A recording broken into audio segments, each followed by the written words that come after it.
Does STEM-centered education destroy creativity? From the perspective of a STEM student. Now, there's no denying that advancements made within the field of STEM have been extraordinary for human convenience and sustenance. But at what cost?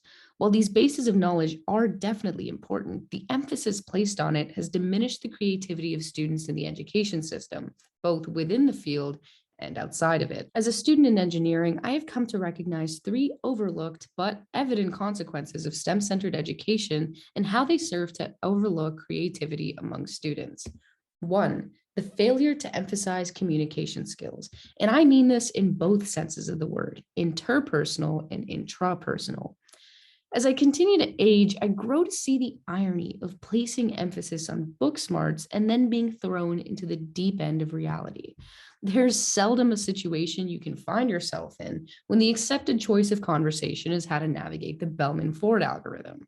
It is expected for you to understand how to operate within a social situation, to understand social cues, read body language, and be able to create and sustain relationships. Now, this isn't to say that all STEM students lack the ability to communicate with others, but it raises the question as to if education provides them a platform to grow in that regard. Now, communication occurs in everything that we do, and it's frightening to see its importance be diminished within the STEM environment.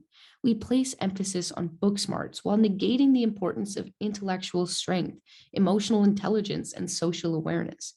The former most likely navigates you throughout your career, while the latter navigates you throughout the remainder of your life. There's not always a formula to apply in real life. You have to be in touch with the world to discover how it works and to try new approaches. Being able to communicate and assess situations is a vital aspect in doing so. Now, not only is it important externally, it's evidently translated within our ability to communicate with ourselves. With the exhausting amounts of expectations as a STEM student, we've grown to behave robotically. Under severe amounts of stress and no ability to put a hold on our expectations, students, myself included, fail to acknowledge our mental health or well being. Beyond that, we fail to take care of ourselves.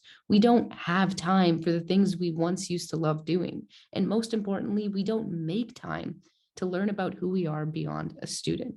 The demands of STEM centered education leaves little to no room to discover things beyond the scope of your own field. Number two, narrowing your career options. What was once the prospect of being a homeowner is now a far fetched dream among my population. Aside from the qualifications needed to secure a job, there appears to be a drastic imbalance of salaries between professions. With the increase in the cost to live, choosing to follow your dream and living with the consequences that may follow is a road less taken. In a rapidly advancing world in the sense of science and technology, it's obvious why the demand for such employees is abundant. While this is a natural response, and understandably so, it places an internal emphasis on what set of skills is viewed as most desirable. It looks at the ability to debug a software over the ability to create a song that somehow articulates exactly what you're feeling. Now, both of these things are important.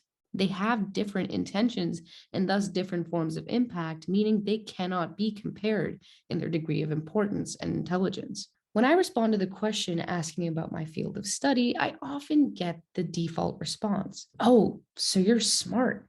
Now, I don't often know how to respond to that because, well, what do I tell them? Yeah, I actually have a passion for dramatic arts and music, but I didn't think that those choices would be sustainable. So I chose software engineering because, hey, at least that'll pay the bills. And it is still interesting. Fortunately, I do find interest in most subjects, but my true passion is something that was never considered smart. There's this stigma around STEM that skewered the definition of smart. It leaves people subconsciously creating hierarchies that speak of nothing really but to one's own ego. Even for students in STEM, the stigma has found itself dictating their life choices, how they may be viewed, and their ability to survive in the world. And for those like me who chose to push aside their creativity in an attempt to better secure a stable spot on the socioeconomic hierarchy, it leaves that lingering question, what if? Number three, learning a one approach mentality. The field of STEM is populated by thinkers.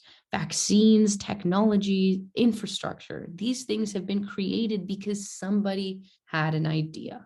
They were curious and sought to learn and to find answers. It took creativity and trying different approaches to reach a conclusion. However, the term learning is an umbrella term. There are many ways to do so. Some people, like myself, grasp information visually, and some understand better if they hear it. Others may need to do it hands on to wrap their heads around it, and some may have to read it or write it down. But the way in which we're being delivered STEM education most often follows this one method: just provide the information. While it's understandable that at a post secondary level, the student to professor ratio is overbearing, I find there's rarely an opportunity to dive deeper into an idea and emphasize its importance, as opposed to simply how to solve it. It is obvious that the key to solving a problem is to understand exactly what is being asked. When the question is dissected in a manner in which you can understand, the ability to solve it becomes exponentially more attainable. This one method approach of educating has held back the potential of so many students because the effort made into teaching them is lacking. For example, a kinesthetic learner is consistently assigned textbook readings. Over time, they show poor academic performance and lose interest in the subject because they don't truly understand it, and the method in which they're required to learn doesn't suit them at all. Their passion dissipates, the motivation strays from curiosity and interest and refocuses on keeping up with the demands. Ultimately, the delivery of education in STEM risks taking passionate students and through very specific methods of teaching and testing diminishes their interest, curiosity, and creativity over time. Now, STEM centered education currently fails to implement an approach that taps into and really evokes creativity among students. By using a lackluster approach of delivering education and placing an emphasis on STEM based knowledge over other fields of interest, on top of failing to emphasize the importance of communication, this field risks holding back individuals from truly discovering their potential contributions to society. Thank you.